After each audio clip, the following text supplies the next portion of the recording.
할렐루야. 하나님께서 오늘도 저와 여러분들을 붙드시고 필요한 은혜를 풍성하게 부어주시길 바랍니다. 오늘 하나님께서 우리에게 주신 말씀은 마태복음 제7장 13절에서 29절까지는 말씀입니다. 산상수훈을 이 말씀으로 마치게 되죠. 산상수훈, 예수님의 산상수훈 안에 아주 주옥 같은 그런 교훈의 말씀들이 담겨 있습니다. 저와 여러분들이 믿음 안에서 잘 순종하게 될 때 하나님 나라 백성으로 또 하나님의 자녀의 권세를 풍성하게 누리게 될 것을 믿습니다. 오늘 본문 속에서 우리 예수님께서 산상수훈 마지막에서 아주 소중한 말씀을 주십니다. 먼저는 좁은 문으로 들어가라 이렇게 말씀합니다. 여러분, 그리스도인들이 걸어가는 길은 좁고 협착한 길입니다. 넓은 문이 아닙니다. 좁은 문으로 들어갑니다. 왜 이렇게 불편한 삶을 살아가게 되는 걸까요? 세상을 거스르는 삶이기 때문에 그렇습니다. 이 세상에 살지만 우리는 동시에 하나님의 나라를 사는 사람들입니다. 세상의 법을 지키지만 또 동시에 저와 여러분들은 하나님의 법을 따르고 순종하는 하나님 나라 시민이기도 하죠. 궁극적으로 이 세상에서 불러냄을 받아서 하나님의 자녀로 구별된 하나님의 백성들, 하나님의 자녀이기 때문에 세상 사람들과 인생의 목적과 또 삶의 방향이 다를 수밖에 없습니다. 거듭났다고 하는 것은 영적으로 다시 태어났다는 것을 의미하죠. 더 이상 옛날 거듭나기 이전의 삶의 방식이나 목적을 가지고 살지 않는다는 것을 의미하죠. 그렇기 때문에 이 세상에서는 불편할 수 있습니다. 손해를 보고 불이익을 받을 수도 있죠. 이것을 감수하면서 진리를 따라 또 믿음을 따라서 살아가는 삶이 그리스도인의 삶입니다. 이걸 예수님은 좁은 길, 좁은 문으로 이렇게 표현하십니다. 여러분, 불편함이 있더라도 진리를 벗어나지 말아야 될 것이고요. 믿음을 벗어나지 말아야 될 것입니다. 우리는 거듭난 새로운 피조물이 된 사람들입니다. 인생의 목적이 하나님께 있고 인생의 방향이 영원한 하나님의 나라에 있습니다. 하나님의 법을 따라 순종하며 살아가는 사람들이 바로 저와 여러분들입니다. 잊지 마시기를 바랍니다. 불편하더라도 진리를 따라 사는 삶을 주저하지 않기를 바랍니다. 또 하나의 경우는 거짓 선자들을 삼가라. 양의 옷을 입고 너희에게 나오나 속에는 노략질하는 일이라. 영적인 분별력이죠. 여러분, 영적인 분별력이 굉장히 요구되는 세상에서 지금 저와 여러분들이 살아가고 있습니다. 저게 진짜야 가짜야 표면적으로 보면 잘 알 수가 없습니다. 그런데 오늘 본문에 보면 열매로 그들을 알지니 가시나무에서 포도를 또는 엉겅퀴에서 무화과를 거둘 수 있겠느냐. 열매를 통해서 알 수 있다는 것입니다. 진리를 따라 사는 삶인지 아니면 여전히 세속에 속한 사람인지 이단인지 정통신앙인지 분별력을 가지고 살아야 된다는 것을 이렇게 말씀하고 있습니다. 열매로 그들을 알리라. 여러분, 영적인 분별력이 정말 필요하고요. 고린도전서를 통해서 너희가 믿음이 있는가 너희 자신을 시험하고 확증해보라.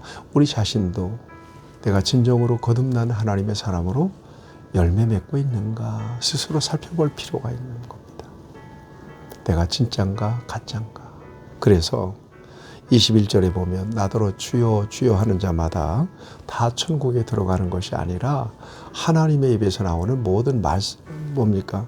다만 하늘에 계신 너희 아버지의 뜻대로 행하는 자라야 들어가리라 이렇게 말씀하고 있습니다. 누구든지 다 주여 주여 할 수 있다. 그러나 다 진정으로 믿는 사람은 아니다. 할 수 있다. 누구든지 주여 주여 할 수 있다. 그러나 하나님의 뜻대로 행하는 자입니다. 행함, 열매, 믿는 대로 살아가는 생활, 이것을 통해서 진정한 하나님 나라 백성임을 확인할 수가 있다는 거죠.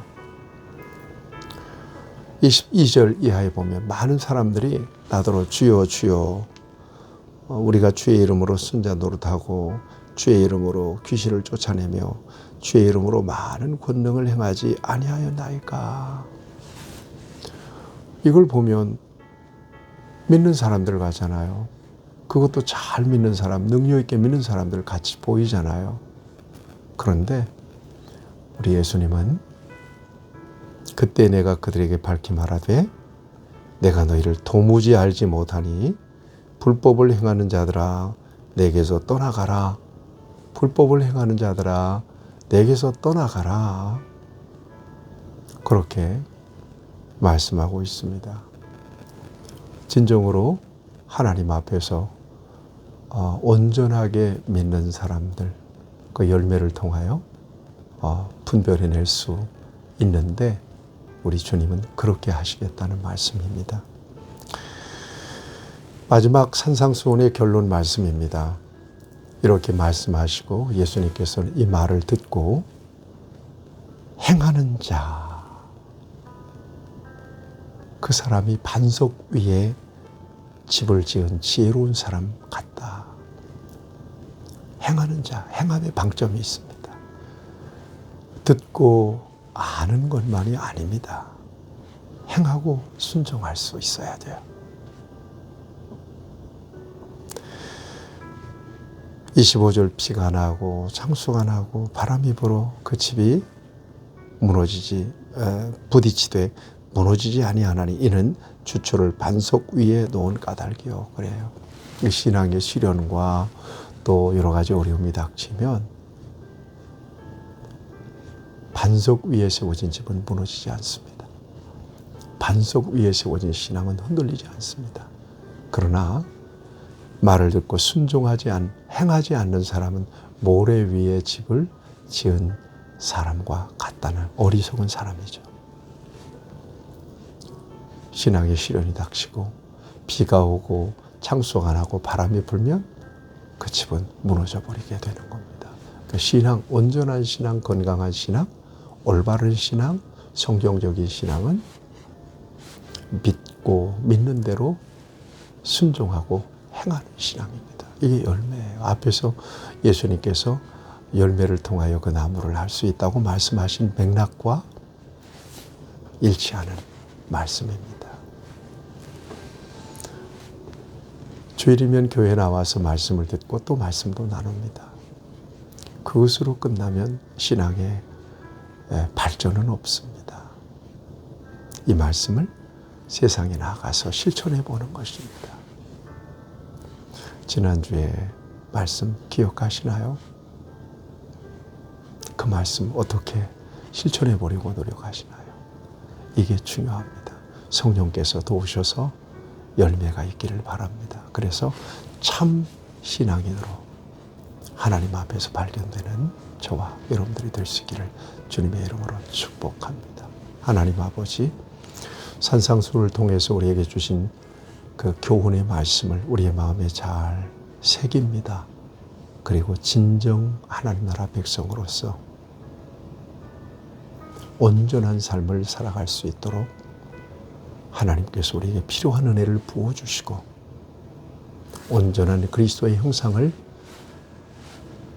회복하고 우리 주님과 함께하는 진정으로 변화되고 새로워진 그리스도 안에서 새로운 피조물 된 하나님의 사람으로 하나님 나라 가치를 가지고 누리며 살아가는 우리 모두가 되게 해 주옵소서. 예수님의 이름으로 기도하옵나이다. 아멘. 여러분 승리하십시오.